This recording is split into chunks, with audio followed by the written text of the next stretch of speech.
염라대왕과 저승사자의 거래. 죽음 앞에서도 굽히지 않는 조선 선비의 기계. 염라대왕마저 감동시킨 한 선비의 이야기를 아시나요? 저승에서 벌어진 놀라운 일화와 함께 우리 조상들이 죽음을 어떻게 바라보았는지 알아보세요. 효심과 의리가 만들어낸 기적 같은 이야기가 시작됩니다. 선비 이몽규의 마지막 순간. 조선 중종 때의 일입니다. 경상도 안동 땅에 이몽규라는 선비가 살고 있었지요. 그는 어려서부터 글공부에 뛰어났을 뿐만 아니라 효성이 지극하기로 소문난 인물이었습니다. 아버지를 일찍 여의고 홀어머니를 모시며 살아온 지 벌써 10년. 어머니는 70이 넘은 고령의 중병에 걸려 자리에서 일어나지 못하는 상황이었습니다. 이몽규는 밤낮으로 어머니 곁을 떠나지 않았습니다.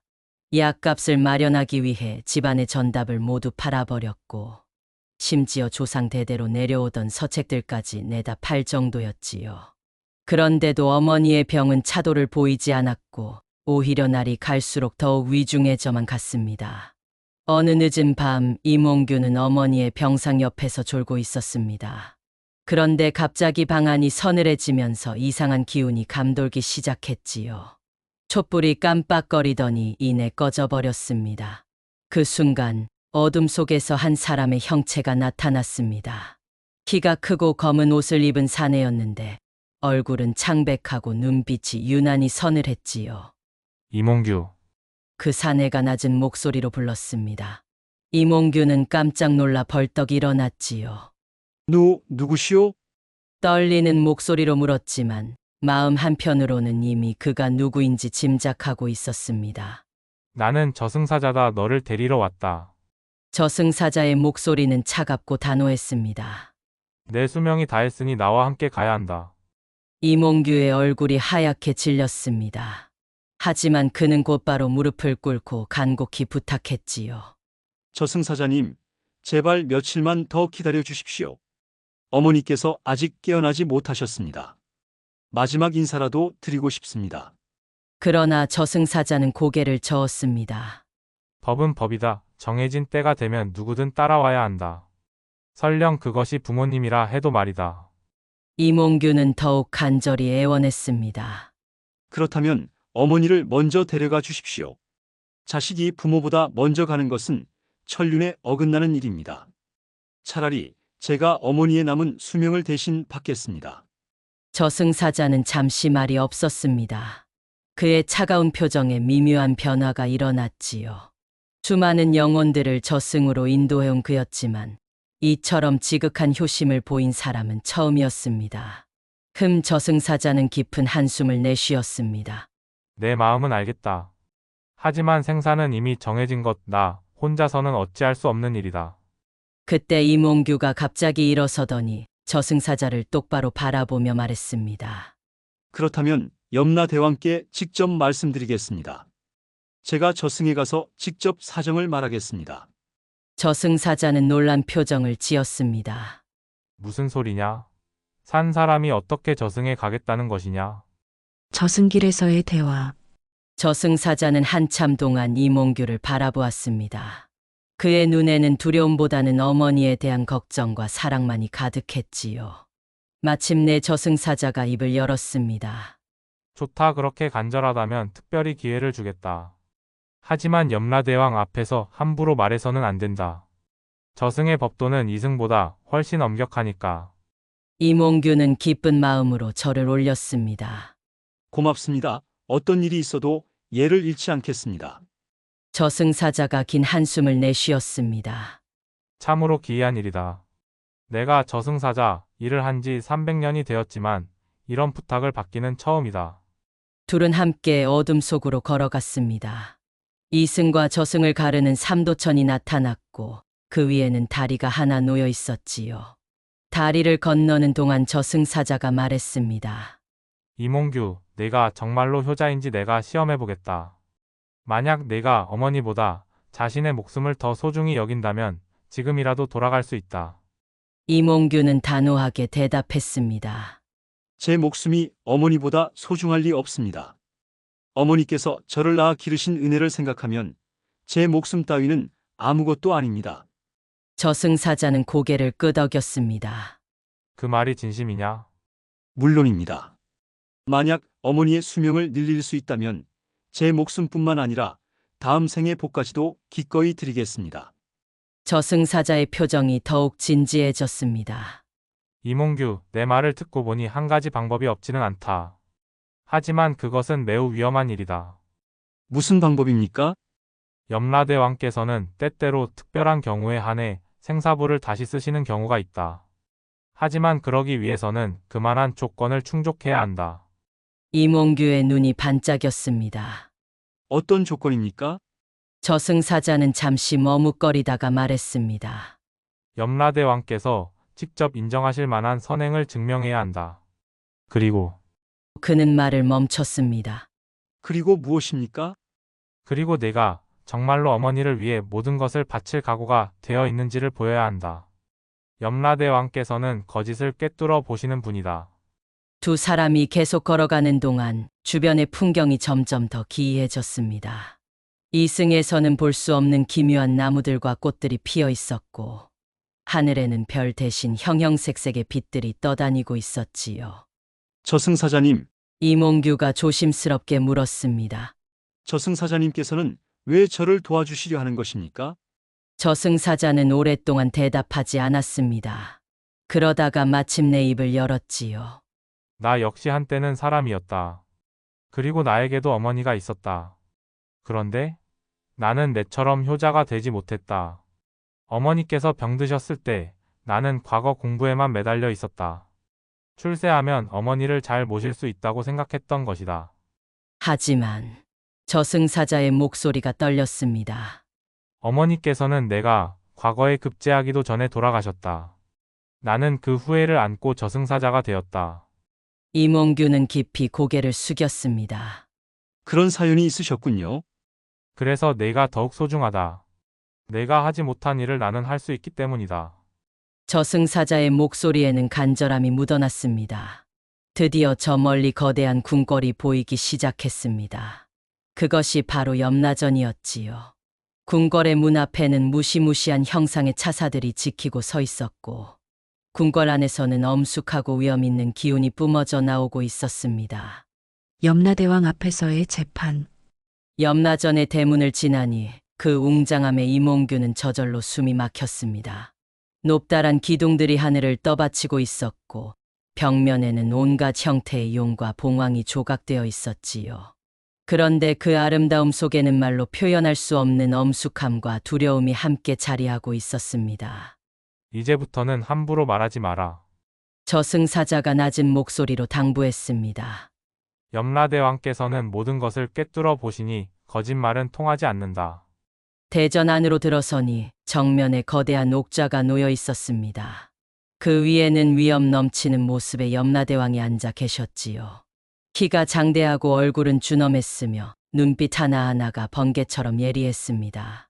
머리에는 황금관을 쓰고 계셨고 몸에는 용무늬가 수놓인 골룡포를 입고 계셨습니다. 염라대왕의 좌우에는 판관들이 늘어서 있었고 그들 앞에는 커다란 생사부가 펼쳐져 있었습니다. 그 책에는 이승의 모든 사람들의 이름과 수명, 그리고 그들이 행한 선악의 기록이 빼곡히 적혀 있었지요. 이몽규, 염라대왕의 목소리가 대전 안에 울려 퍼졌습니다. 그 목소리는 천둥 소리처럼 웅장했지만 동시에 따뜻함도 느껴졌지요. 내가 살아서 이곳까지 온 까닭이 무엇이냐? 이몽규는 무릎을 꿇고 정중히 절을 올렸습니다. 대왕마마, 소인이 감히 이 자리에 선 것은 오직 어머니 때문입니다. 어머니, 염라대왕의 눈빛이 약간 부드러워졌습니다. 어찌된 일이냐? 이몽규는 떨리는 목소리로 자신의 상황을 설명했습니다. 어머니께서 중병에 걸려 자리에서 일어나지 못하십니다.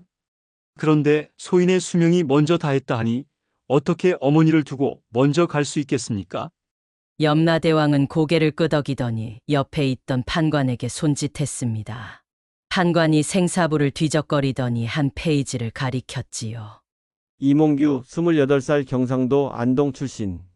염라대왕이 생사부를 읽어 내려갔습니다. 어려서부터 효성이 지극하고 학문에 정진하며 가난한 이웃을 도와주기를 좋아했다.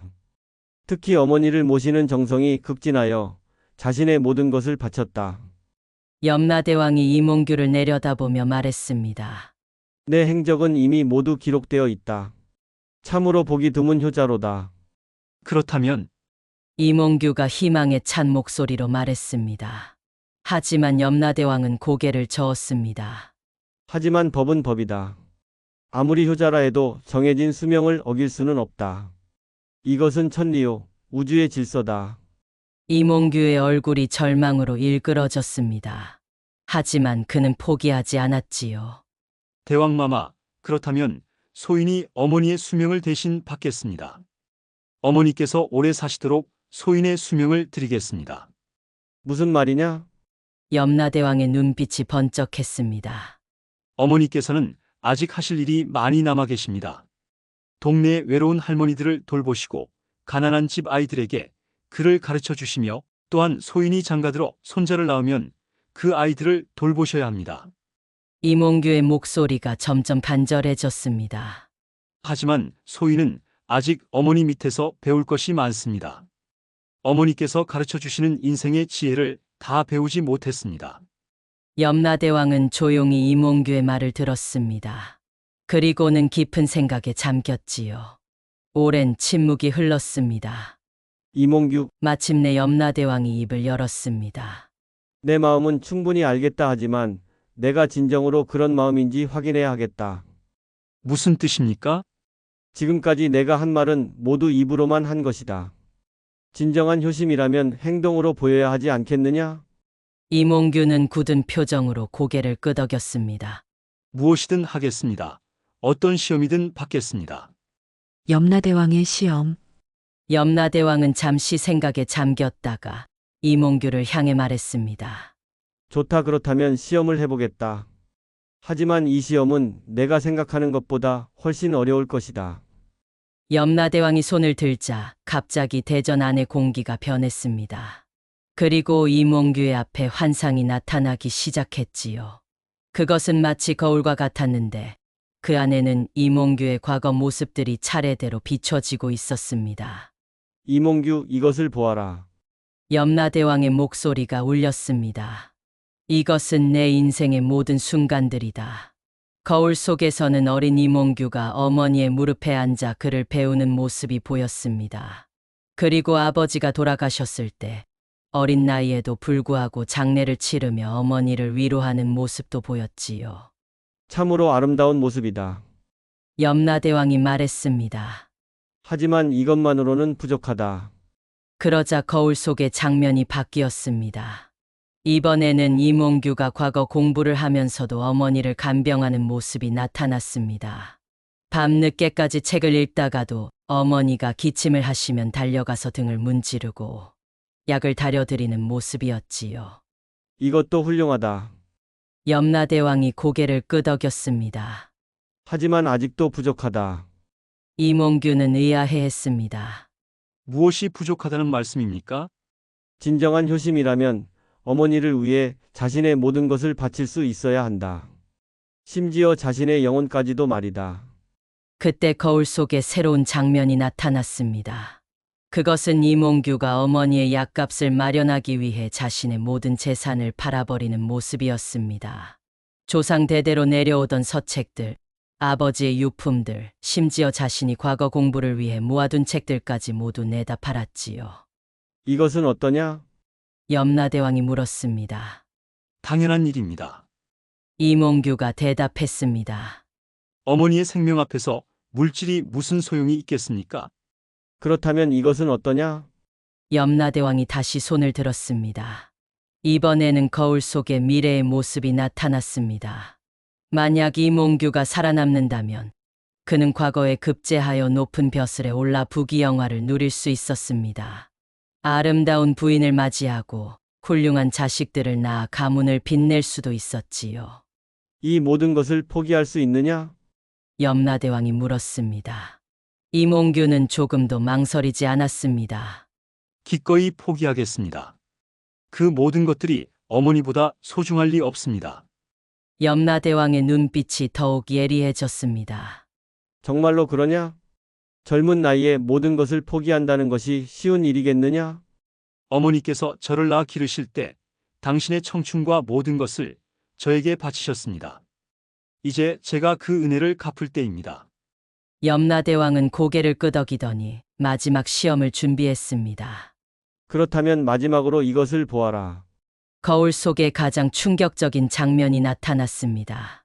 그것은 이몽규가 죽은 후의 모습이었습니다.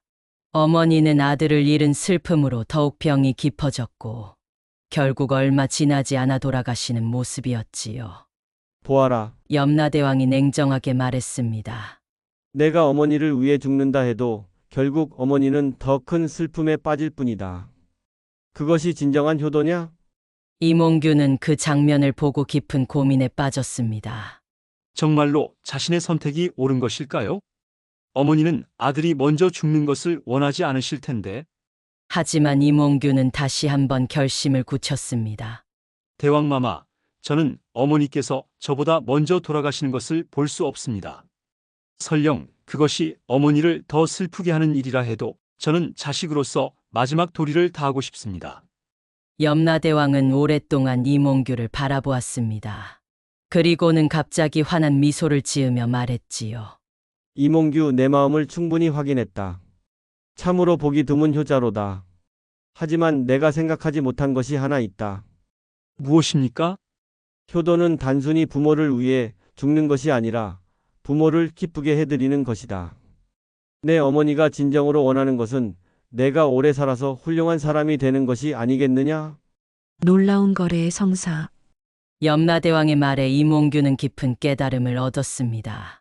그동안 자신이 생각한 효도가 진정한 효도가 아니었음을 깨달은 것이지요. 하지만 그렇다고 해서 어머니를 두고 갈 수는 없었습니다. 대왕마마의 말씀이 옳습니다. 이몽규가 정중히 말했습니다. 하지만 어머니께서 혼자 계시는 것을 두고 볼 수 없습니다. 제가 죽으면 어머니를 돌볼 사람이 아무도 없습니다. 염라대왕은 빙그레 웃으며 저승사자를 돌아보았습니다. 저승사자여, 내가 이 사람을 데려온 까닭이 무엇이냐? 저승사자가 앞으로 나와 무릎을 꿇었습니다. 대왕마마, 소신이 감히 말씀드리자면 이 사람의 효심이 너무나 지극하여 그냥 지나칠 수 없었습니다. 그래서 소신이 한 가지 제안이 있습니다. 저승사자의 목소리에는 간절함이 담겨 있었습니다. 만약 대왕마마께서 허락해 주신다면 소신이 이몽규의 남은 수명을 대신 받겠습니다. 이몽규는 깜짝 놀라 저승사자를 바라보았습니다. 저승사자님, 그런 일이 가능합니까? 염라대왕도 놀란 표정을 지었습니다. 저승사자여, 무슨 말이냐? 내가 어찌 사람의 수명을 대신 받겠다는 것이냐? 저승사자가 깊이 절을 올렸습니다. 대왕마마, 소신은 살아생전에 어머니께 효도를 다하지 못한 채 죽었습니다. 그 후회로 300년을 저승사자로 지내왔습니다. 이제 이몽규를 통해 그 한을 풀고 싶습니다. 흥미롭군. 염라대왕이 턱을 만지며 생각에 잠겼습니다. 하지만 저승사자가 자신의 존재를 포기한다는 것은 매우 위험한 일이다. 내가 사라지면 다시는 환생할 수 없을지도 모른다. 각오하고 있습니다. 저승사자가 단호하게 대답했습니다. 이몽규의 효심을 보니 저 역시 진정한 효도가 무엇인지 깨달았습니다. 저는 더 이상 후회하며 살고 싶지 않습니다. 염라대왕은 오랫동안 두 사람을 번갈아 바라보았습니다. 그리고는 갑자기 크게 웃기 시작했지요. 하, 참으로 기이한 일이로다. 효자와 저승사자가 서로를 위해 희생하려 하다니. 대왕마마, 이몽규가 조심스럽게 말했습니다. 이몽규, 그리고 저승사자여. 염라대왕이 일어서며 말했습니다. 너희들의 마음을 모두 확인했다. 참으로 아름다운 우정이요. 진정한 효심이로다. 염라대왕이 손을 들자 갑자기 대전 안에 황금빛이 가득 찼습니다. 그리고 그의 목소리가 은은하게 울려 퍼졌지요. 하지만 내가 다른 방법을 제시하겠다. 저승사자여, 내가 자신을 희생할 필요는 없다. 그리고 이몽규여, 너도 어머니를 두고 갈 필요가 없다. 두 사람은 놀란 눈으로 염라대왕을 바라보았습니다. 무슨 말씀입니까? 이몽규, 내 어머니의 병은 고칠 수 있다. 그리고 너희 모자가 함께 오래 살 수 있는 방법도 있다. 염라대왕의 목소리가 따뜻해졌습니다. 정말입니까? 다만 한 가지 조건이 있다. 염라대왕이 진지하게 말했습니다. 내가 이승으로 돌아가서 더 많은 사람들을 도와야 한다. 내 효심을 다른 사람들에게도 나누어 주어야 한다. 이몽규는 기쁨에 겨워 눈물을 흘렸습니다. 무엇이든 하겠습니다. 또한 저승사자여, 염라대왕이 저승사자를 바라보며 말했습니다. 내게도 새로운 임무를 주겠다. 이제부터는 단순히 죽음을 알리는 것이 아니라 사람들이 후회 없는 삶을 살 수 있도록 도와주어라. 저승사자도 깊이 절을 올렸습니다. 명을 받겠습니다. 대왕마마. 염라대왕이 생사부를 가져와 붓을 들었습니다. 그리고는 이몽규의 이름 옆에 새로운 글씨를 적기 시작했지요. 이몽규, 내 어머니와 함께 100년을 더 살 수 있도록 하겠다. 대신 그 시간 동안 많은 사람들을 도와주어라. 감사합니다. 감사합니다. 이몽규는 연신절을 올렸습니다. 그리고 저승사자여, 내 이름도 새로 지어주겠다. 이제부터 너는 인도사자라 불리어라. 사람들을 올바른 길로 인도하는 사자가 되어라. 이렇게 해서 기적과도 같은 거래가 성사되었습니다. 사랑과 희생, 그리고 진정한 효심이 만들어낸 아름다운 결과였지요. 현세로의 귀환과 교훈. 염라대왕의 축복을 받은 이몽규와 인도사자는 함께 이승으로 돌아가는 길에 올랐습니다. 오는 길과는 달리 돌아가는 길은 밝고 따뜻했지요. 하늘에는 무지개가 걸려 있었고 꽃향기가 바람에 실려왔습니다. 이몽규, 인도사자가 말했습니다. 내 덕분에 나도 새로운 삶을 얻게 되었다. 고맙다. 저야말로 고맙습니다. 저승사자님. 아니, 인도사자님께서 도와주지 않으셨다면 이런 기적은 일어나지 않았을 것입니다. 우리는 이제 같은 목표를 가진 동반자다. 많은 사람들을 도와주자. 삼도천에 다다르자 인도사자가 특별한 배를 불러왔습니다. 그 배는 황금빛으로 빛나고 있었고 도체는 연꽃무늬가 그려져 있었지요. 배를 타고 강을 건너는 동안 이몽규는 지난 일들을 되돌아보았습니다. 저는 그동안 효도가 무엇인지 잘못 알고 있었습니다. 이몽규가 말했습니다. 염라대왕께서 말씀하신 대로 진정한 효도는 부모님을 기쁘게 해드리는 것이군요. 그렇다. 그리고 그 기쁨은 자식이 건강하고 행복하게 사는 것에서 나온다. 인도사자가 고개를 끄덕였습니다. 드디어 이승에 도착했습니다. 이몽규의 집이 보이기 시작하자 그의 가슴이 뛰기 시작했지요. 과연 어머니는 어떻게 되셨을까요? 집 안으로 들어서니 놀라운 일이 일어나 있었습니다. 그동안 침대에서 일어나지 못하셨던 어머니께서 방안을 정리하고 계셨던 것입니다. 얼굴에는 건강한 혈색이 돌아 있었고 움직임도 한결 가벼워 보였지요. 어머니, 이몽규가 달려가서 무릎을 꿇었습니다. 아이고, 몽규야. 어머니께서 아들을 꼭 안아주셨습니다. 내가 어디 갔었느냐? 한참 잠들어 있더니, 어머니, 정말 괜찮으십니까? 응, 이상하게도 갑자기 몸이 좋아졌단다. 꿈에서 한 신선이 나타나서 약을 주고 갔는데, 깨어나니 이렇게 건강해졌구나. 이몽규는 눈물을 흘리며 어머니께 절을 올렸습니다. 염라대왕의 약속이 정말로 이루어진 것이었지요. 그날부터 이몽규는 새로운 삶을 시작했습니다. 어머니를 정성껏 모시는 것은 물론이고 동네의 가난한 사람들을 도와주고 그를 모르는 아이들에게 학문을 가르쳐 주었습니다. 또한 부모님을 모시지 못해 후회하는 사람들에게 진정한 효도가 무엇인지 알려주기도 했지요. 인도사자도 약속대로 새로운 역할을 충실히 해냈습니다. 이제 그는 죽음을 알리는 무서운 존재가 아니라 사람들이 후회 없는 삶을 살 수 있도록 도와주는 따뜻한 안내자가 되었습니다. 이몽규는 어머니와 함께 100년을 살았습니다. 그동안 수많은 사람들을 도왔고 많은 제자들을 길러냈으며 아름다운 가정을 꾸렸지요. 어머니께서는 증손자까지 보시고 편안히 눈을 감으셨고 이몽규도 그 후 얼마 지나지 않아 평안히 세상을 떠났습니다. 사람들은 지금도 이 이야기를 전해 내려오고 있습니다. 진정한 효도가 무엇인지 그리고 사랑과 희생이 어떤 기적을 만들어낼 수 있는지를 보여주는 이야기로 말입니다. 효도는 거창한 것이 아닙니다. 부모님의 마음을 헤아리고 기쁘게 해드리며 건강하게 오래 사는 것. 그것이 바로 자식이 부모님께 드릴 수 있는 가장 큰 선물이라는 것을 이 이야기는 우리에게 가르쳐 주고 있습니다. 여러분, 오늘 들려드린 이몽규와 염라대왕의 이야기는 어떠셨나요? 우리 조상들은 이처럼 깊이 있는 이야기를 통해 삶의 지혜를 전해 주었습니다. 효도란 단순히 부모님을 위해 희생하는 것이 아니라 부모님이 진정으로 원하시는 것이 무엇인지 헤아리는 것이라는 교훈을 담고 있지요. 현대를 살아가는 우리에게도 여전히 유효한 이야기입니다. 바쁜 일상 속에서도 부모님께 안부를 묻고 건강을 챙기며 무엇보다 우리 자신이 건강하고 행복하게 사는 모습을 보여드리는 것. 그것이 바로 현대적인 효도가 아닐까 합니다. 다음 주에는 염라대왕과 왕생극락 조선시대 사람들의 사후세계 이해를 준비했습니다.